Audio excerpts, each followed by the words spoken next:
possible escape ya Kagame ne Museveni Central African Republic ye possible jibalina possible escape jibalina Central African Republic. Museveni yali yategeka ebyobugagga mu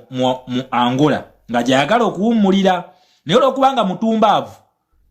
yakoze eki ya Angola ateyo ya crossing nedda ku Joe Biden basobola okufuna Congo kakitegeza Museveni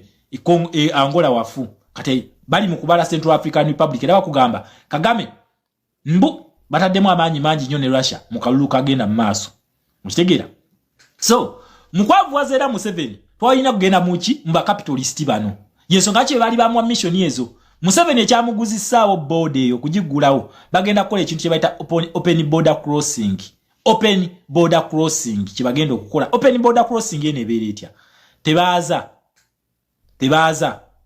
bagenda kuvanga Congo bakugamba obokebedde olupapula lwa East African genda olulabeko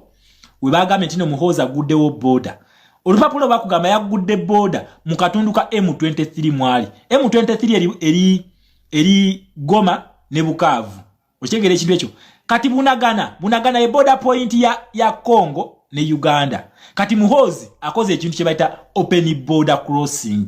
kati mbu M23 jukira bagitaayiza M23 muno mulimu amaje ga Rwanda mulimu ne banna Uganda then n'abakongo kati abakongo bagenda sigalayo okutesa ne government yaabwe kati abanyarwanda ne banna Uganda abalimu balina okuvaayo ate bajje then enteseganya zigende mu maaso okitegera kati Muhoozi yensonga ki yakoze ekintu kye bayita open border crossing banange konge kati eri kutalatibu Kongo yegenda okutereka African Cup eyabakyala okitegera eyabakyala yegenda ogitegeka the biggest event ya United Nations egenda kubeera mu ggwanga lya Congo nakugamba bano bote balemererwa if you are either with America or against America and if you are against America you have to fight America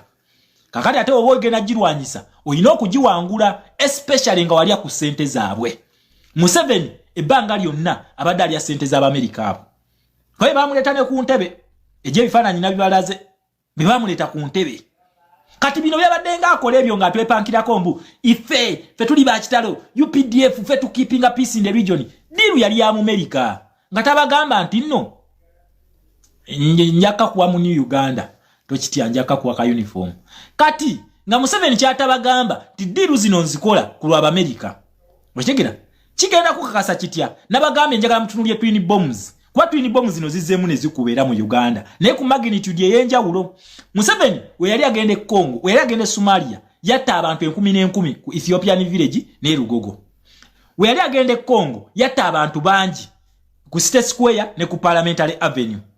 kati kuluno yabadde bamugobayo njagala mujukire kabomu akabwatuka ko egundi ewa emunyonyo akabomu akakabwatuka tekakuba na taxi erya wadde ogikoonako kakuba boda yokka era we twamutaddeko phase yakkiriza n'agamba nti n'abamaje babadde babikola ebyo okitegera kati njagalo gye wano kwene yekalerwe tukubye Al-Shabaab esasi bomu ezo abaziremezaamu ne batateekawo mbeera eyo United Nations yabadde erina okujja bakole survey okitegera bakole survey ddala mu Uganda mulimu obutujju okitegera kubanga ekintu kyonna ekikwatagana ne terrorism kya United Nations ne luli Museveni yagendanga nabyo olw'ensonga police zino zaali zikyamufevalinga nakugamba America yesalawo kulwaba capitalist ku UN yawo then Bungereza naye yesalawo ne France kulwaba capitalist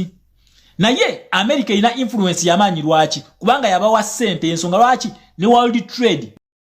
Yes, alright. Oli ku Yugi Update TV kosinzo bango tuwuliriza era ebale kwekumira ku mayengo gano. We natana twegattako nkutegeeza nti kirira wansi waliwo ekigambo subscribe kikooneko obeerenga otweyungako. Abali mu diaspora mbatumiddeko nnyo, abali e Qatar, Oman, Dubai, abali mu Saudi Arabia, abali mu US, UK, mwenna mbatumiddeko nnyo mwebale kwekumira ku Yugi Update TV, mwebale kola omulimu ogw'amaanyi. Ningenda maaso n'okwebaza mwenna abajja mu comment section ne muteekayo endowooza yammwe ne mutangaaza ku bannayuganda ku kiki musuubire kiteekeddwa okubeera. Saako ne information eno gikyalinga neetuuka eddoboozi ne lituuka ku muntu oyo gwe tuba twagala lituukireko gwe mukwano gwange ali eyampuliriza. Abana nabagamba mu abasubscribinga temwerabira kukoona mukadde akadde ako nakugamba kakuyambako nnyo okuleetera notification message okusobola okubeera alert ku information yonna gye tuba tulinkinze ku mukutu gwaffe guno gwe mukwano gwange mpuliriza. Mbagaliza olunaku olulungi sigenda kubanga nyongerako mweraba.